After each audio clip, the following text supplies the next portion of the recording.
Hozirgi kunda ko'p qarzim bor. Allohga behisob shukrlar bo'lsin, namoz o'qiyman. Banda duo qilganda albatta ijobat bo'ladi deb ishonish kerak.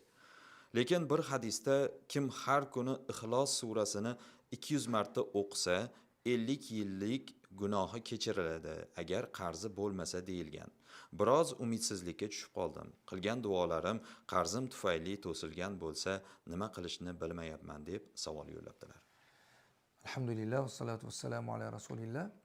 Bugungi kunda shu qarz amaliyoti juda keng tarqalib ketdi. Juda ko'pchilik qarz degan bir qiyinchilikni ichiga tushib qolgan. Lekin zarurat bo'lsa ham, bo'lmasa ham o'zini qarzga urganlar juda ko'p. Qarz juda ham o'ta muhtoj bo'linganda, insonga zarur bo'lgandagina unga murojaat qilinadigan bir ish u. Lekin orzu havas uchun boshqa o'ziga ikkinchi yo uchinchi darajadagi kerak bo'ladigan narsalar uchun ham inson o'zini qarz deb atalgan botqoqqa botaverishligi ham shar'an, ham insoniylik nuqtai nazaridan yaxshi ish emas bu. Bu birinchi masala. Ikkinchisi, hozirgi savolda so'ralganidek, qarzdor odamning tavbasi, gunohi, duosi qabul bo'lmaydi degan gap juda nima emas, balki qarzdor odam ko'proq duo qilish kerak.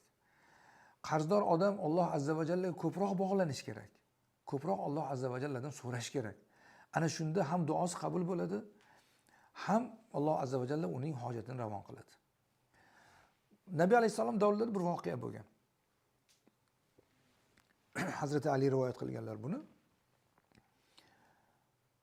Bir mukotab odam kelib, mukotab degani o'zi qul odam bo'ladi.